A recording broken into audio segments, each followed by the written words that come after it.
Graça e paz, meu irmão, minha irmã, chegamos à última aula de Eu Sou um Membro da Igreja. Uma série que foi todinha baseada nesse livro aqui, I'm a Church Member, do Tom Rainer. E a gente, sim, chegou nessa sétima aula, tantas coisas, né, preciosas que a gente pôde trabalhar durante esse curso. E se você perdeu, porventura, alguma aula, a gente postou semanalmente, você tem a playlist do Eu Sou um Membro da Igreja para você se colocar a par e não perder nenhuma aula. Uma outra coisa que eu vou te pedir antes da gente mergulhar aqui nesse conteúdo é para que você curta e se inscreva no canal do The Lion Prophetic Church, porque assim você não perde nenhuma das nossas atualizações. E olha que tem alguns cursos ainda para saírem até o final do ano. E eu não vou dar spoiler para vocês, mas eu só vou falar uma coisa. 2025 tá ainda melhor. Se você gostou desse canal aqui, em 2024 você tem que ficar e ativar o sininho, porque em 2025 a gente já tem aí temas sensacionais para postar aqui no canal. Então vamos lá. Começando a aula 7, que é sobre eu irei valorizar como um tesouro ser um membro da igreja.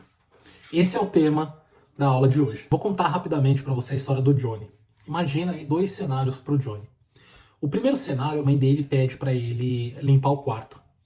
Mas tem que ser muito bem feito. Muito, assim, uma limpeza perfeita, não pode ter nenhum detalhezinho. E ele precisa realmente ser muito detalhista, ele precisa limpar esse quarto como nunca antes.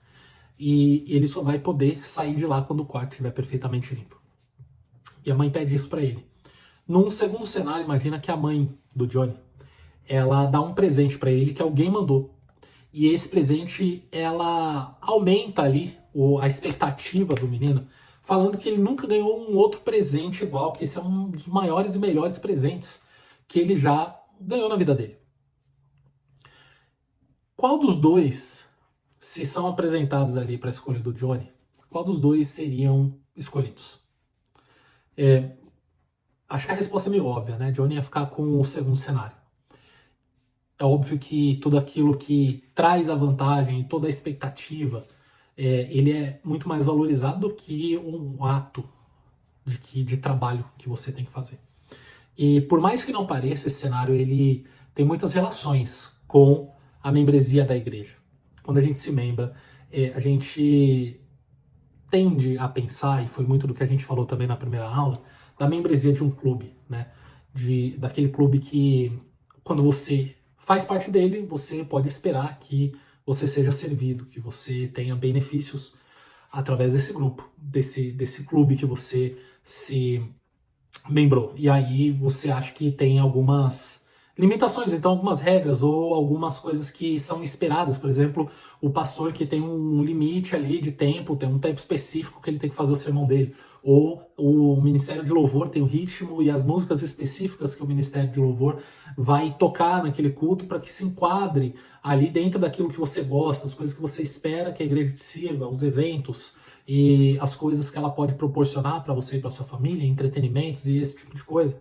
E acontece que quem espera um tipo de membresia, como a gente falou na primeira aula, como um Netflix, como um Amazon Prime, então algum clube que você faz parte.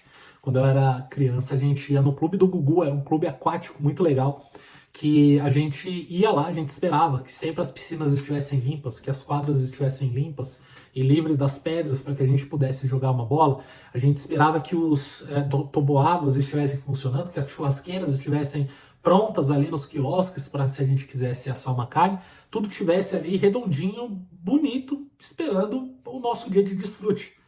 E a gente pagava uma mensalidade para esse clube do Gugu. Tinha uma carteirinha e tudo.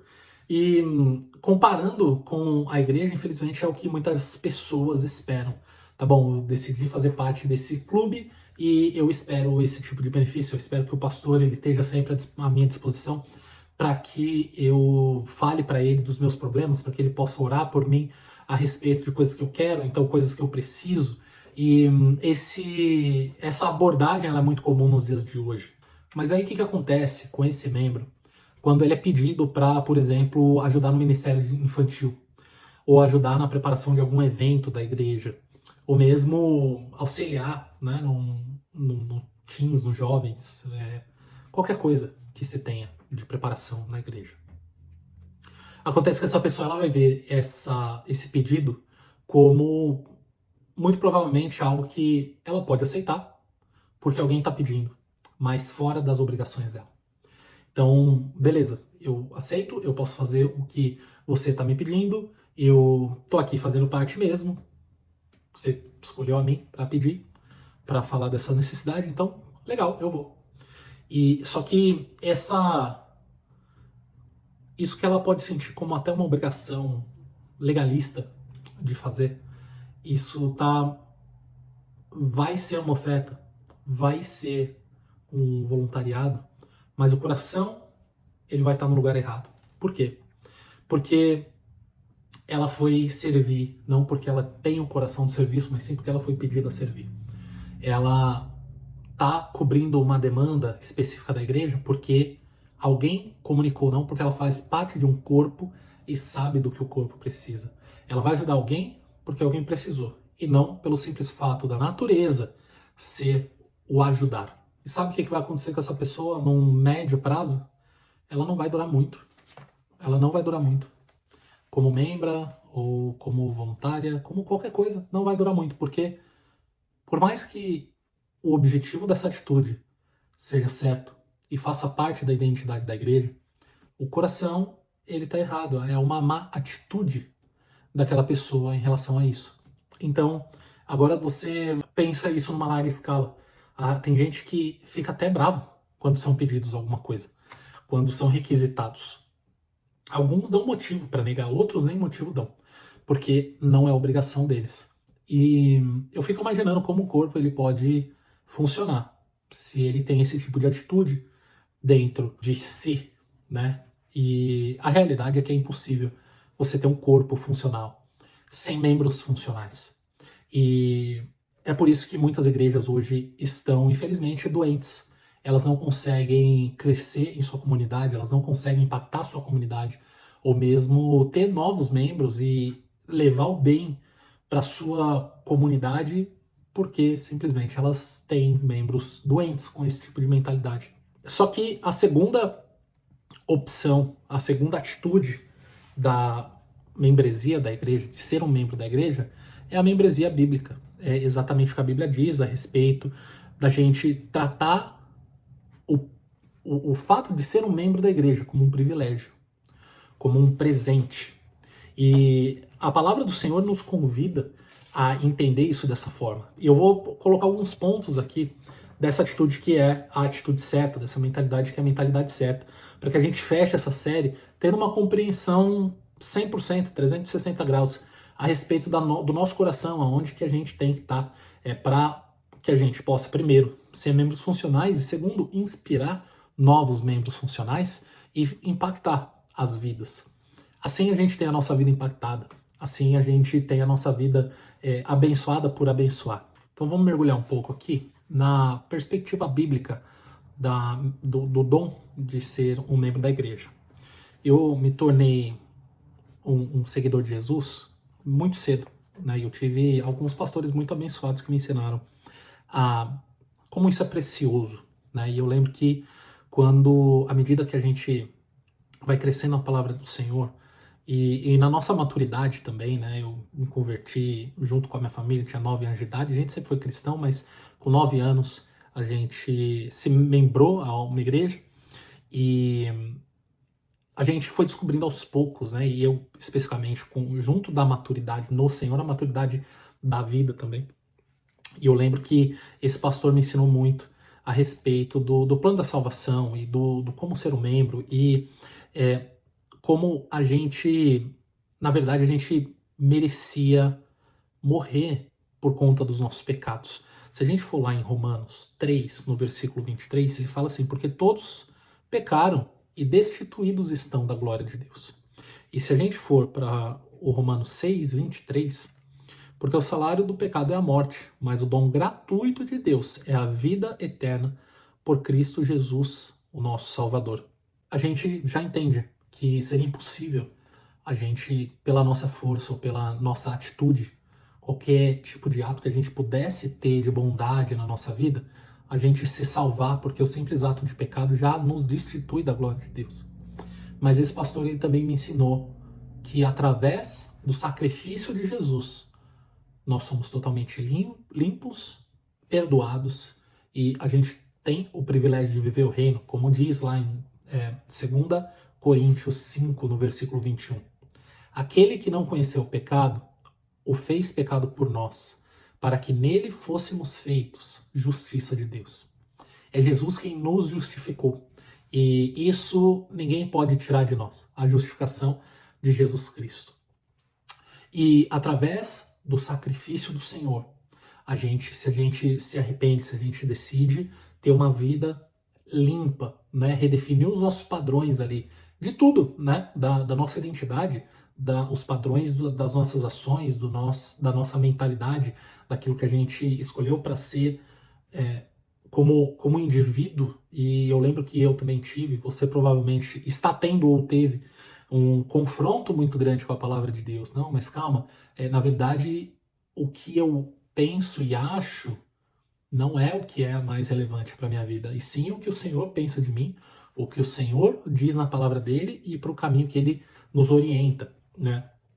E se a gente for lá em Atos 3, no versículo 19, ele diz assim: arrependei-vos, pois, e convertei-vos, para que sejam apagados os vossos pecados e para que venham assim os tempos de refrigério pela presença do Senhor. Então, existe um modo da gente estar 100% livre, da gente estar 100% perdoado e limpo, e é através do arrependimento. Quando a gente se convence do velho homem e a gente se convence do sacrifício do Senhor e da vida que a gente quer levar. E esse é o primeiro processo da nossa conversão, e é um processo que ele vai continuar ainda depois, porque a palavra ela nos confronta diariamente, ela nos redefine os nossos padrões e a nossa mentalidade para que a gente possa elevar o nível de compreensão daquilo que é o reino do Senhor e de compreensão da missão que ele tem para nós, né, e da nossa própria identidade. Então, essas são esferas, são estágios da nossa identidade, da nossa maturidade no Senhor, que começa com o arrependimento, do reconhecimento que a gente, na verdade, merecia morrer. Cristo veio e levou sobre si os nossos pecados, e através do sacrifício dele, nós somos salvos. E quando eu me convenço da salvação e do sacrifício, e eu peço perdão pelos meus pecados, eu posso ser uma pessoa nova, eu posso ser uma pessoa limpa. E é importante eu saber que isso é impossível que seja pago. Esse é um favor imerecido, é a graça. E o que Cristo fez por nós, olha só o que fala lá em Efésios 2, no versículo 8 e 9. Porque pela graça sois salvos, por meio da fé. E isso não vem de vós, é dom de Deus. Não vem das obras, para que ninguém se glorie. Isso é muito profundo e ao mesmo tempo prático, né? Porque você imagina se fosse possível alguém se auto-salvar, né? Se alguém tivesse poder de fazer isso, ou se alguém tivesse o poder, através do seu próprio nome, de fazer sinais e maravilhas, essas pessoas se gloriariam. Mas a graça, pelo fato dela ser um favor imerecido, ela por si só, ela já traz esse contexto de liberdade, de não se poder pagar por isso. E basta que nós aceitemos dentro do nosso coração o amor de Deus, o quanto ele nos ama e nos amou, a ponto de entregar o seu único filho para morrer por nós e com morte de cruz. E aí, legal, eu entendi que eu sou salvo pelo Senhor, eu entendi que o Senhor ele deu o seu único filho por mim. E aí vem um outro estágio, eu descobri que eu sou um membro de um corpo, né? E a gente falou muito sobre membros funcionais. E 1 Coríntios 12, no versículo 27 e 28, ele vai falar assim: ora, vós sois o corpo de Cristo e seus membros em particular. E a uns pôs Deus na igreja, primeiramente apóstolos, em segundo lugar profetas, em terceiro doutores, depois milagres, depois dons de curar, socorros, governos, variedade de línguas. E aí ele continua dando alguns contextos, né, algumas atitudes e ministérios e dons. Bom, você está percebendo o que está tomando lugar aqui? Você está percebendo para onde que a Bíblia está apontando a gente? Ela está apontando a gente para o serviço. Ela está apontando a gente para ter uma abordagem bíblica daquilo que é ser o corpo de Cristo, daquilo que é honrar a Deus e amar a Deus em primeiro lugar e ao próximo como a nós mesmos, como Jesus mesmo disse que eram os principais mandamentos. Então, você percebe que quando você faz uma lista de dons espirituais, ele nunca vai ser para favorecer quem é o dono, né? Quem é o recipiente desse dom. O dom, ele só funciona quando você pode fazer para o outro. Então, o dom da profecia, você precisa ter um outro. O dom da palavra de sabedoria, o dom da palavra de conhecimento, você vai precisar do outro. Você tem os dons de cura, você precisa ter uma outra pessoa. E é sempre assim. É sempre assim as obras do Senhor, através do seu Espírito. E ele precisa de ter recipientes aqui na Terra. E o pessoal aqui usa uma palavra muito interessante que é o conduíte, né, do céu aqui na Terra, para que você conduza mesmo a glória de Deus e você possa ser um instrumento para que outras pessoas acessem isso. E não existe honra maior do que essa. Quando a gente começa a ver quão profundo e o tamanho do privilégio que é viver sendo efetivamente um membro da igreja e o tamanho do presente que a gente recebeu da parte do Senhor, em simplesmente sermos corpo de Cristo, aí a gente começa a ter uma membresia totalmente baseada na Bíblia. Essa é a perspectiva bíblica do que é o dom de ser um membro da igreja. É um dom, é um presente de Deus e é um presente que a gente tem que guardar realmente como um tesouro para as nossas vidas, com uma alegria muito grande e esperando sempre que Jesus volte, juntos, unidos como um corpo. Agora, algumas pessoas podem argumentar que o contexto de corpo de Cristo ele pode estar ligado muito a um contexto de igreja global. Sem considerar localidades, sem considerar placas, assim, a igreja do planeta Terra, né? Todos os cristãos do planeta Terra. Só que é importante a gente colocar uma lupa nisso para analisar como a própria Bíblia foi escrita, porque quando a gente coloca um detalhe, a gente vai ver que a maioria do Novo Testamento ele foi escrito com uma abordagem de igrejas locais. E essa é a abordagem da nossa vida e desse curso aqui, de entender o impacto que a gente, como membro, pode causar na nossa igreja local. E olha só, o livro de Atos ele vai ter uma narrativa histórica do trabalho do Espírito Santo nas igrejas de Jerusalém, Antioquia, Cipros, Éfeso, da Macedônia, Tessalônica, de Atenas, de Cesareia e Roma e muitas outras, né? E como o Espírito Santo trabalhava especificamente nessas igrejas. E se a gente for analisar os livros do Novo Testamento que foram escritos para igrejas locais, a gente vai ver lá Romanos, 1 e 2 Coríntios, Gálatas, Efésios, Filipenses, Colossenses, Tessalonicenses.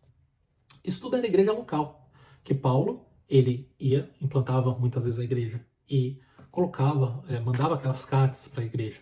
Às vezes com um contexto mais amoroso, às vezes com um contexto mais de correção, mas essa foi a maneira que o Senhor orientou Paulo a continuar dando a visão do reino para essas igrejas, que continua até hoje essa visão para nós. Né? Às vezes a gente precisa de mais amor, a gente precisa de correção e está tudo lá. Então, até mesmo o livro de Apocalipse, ele foi escrito num contexto de igreja local, né, para que essa carta chegasse ali naquelas igrejas e falasse com elas, até mesmo a linguagem, né, se a gente for entrar na linguagem figurada de Apocalipse, a gente vai ver muito do contexto cultural da época. Então, para a gente é claro, o nosso entendimento, que sempre que a palavra do Senhor fala de agir como um corpo de Cristo, estar em corpo de Cristo, funcionar como um corpo de Cristo, e tendo essa membresia da igreja, sendo membro funcional, ele se trata sim de igrejas locais, como a nossa. Agora vamos colocar aqui um pouco mais de detalhes a respeito do dom e do presente que é ser um membro da igreja. Ser um membro da igreja é um presente e ele é para ser tratado como um verdadeiro tesouro. E quando a gente pensa em tesouro, o tesouro ele tem algumas características, principalmente quando você o detém. A primeira característica é que você não tem ele como garantido. E a segunda é que você não leva isso com uma leveza no sentido de tratar de qualquer jeito. você vai dar valor para ele, você vai guardar ele e principalmente você vai ser muito grato àquele quem te presenteou. Ou seja, você vai agradecer a Deus por esse privilégio de ter esse presente, esse tesouro. E você não vai gastar tempo e energia com coisas que podem ser negativas a respeito disso, e nem mesmo vai pensar que é um fardo, que é algo que te tira, sei lá, da sua vida do jeito que você levava antes. A gente, na verdade, vê o serviço ao Senhor como uma parte natural de quem a gente é.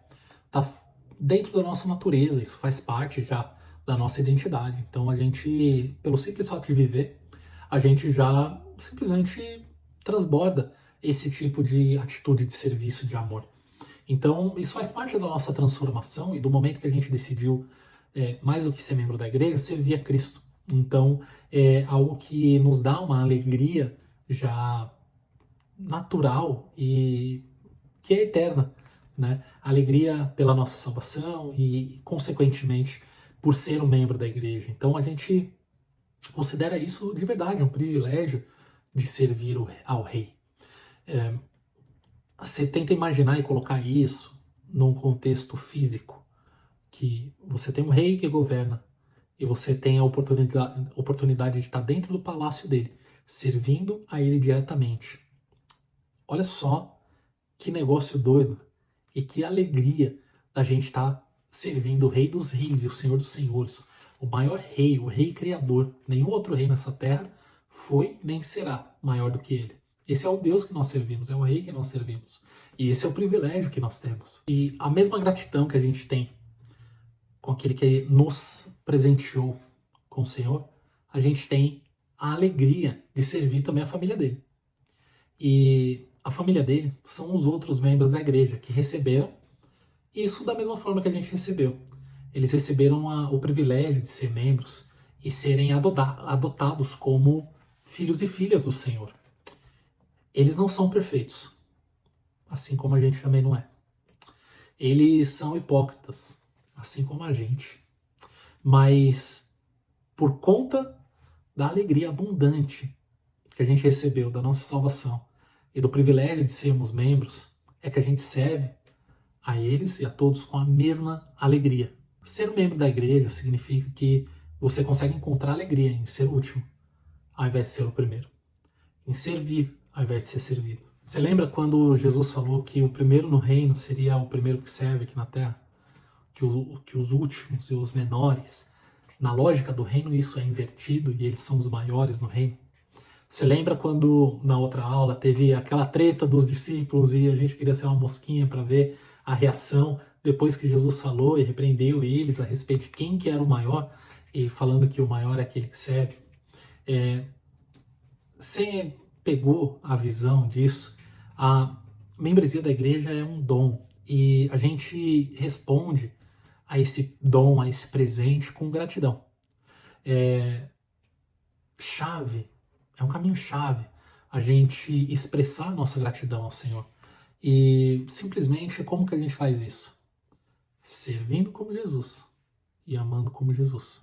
E a mensagem final desse curso é que as igrejas, todas, serão muito mais saudáveis se os seus membros decidirem servir e serem últimos. Pode começar com você. E se você gostou desse curso Eu Sou um Membro da Igreja, você deixa aqui seu comentário. Me fala o que você mais gostou. Se você assistiu esse vídeo até aqui, coloca aqui, gostei, ou então dá para melhorar, ou não gostei. Mas coloca a sua opinião. E não se inscreve. Não? Me bananei. Não se esqueça de se inscrever no canal, deixar o seu like e esse comentáriozinho. A gente se vê no próximo curso da Lion Academy. Eu sou o Felipe Viana, essa é a The Lion Prophetic Church.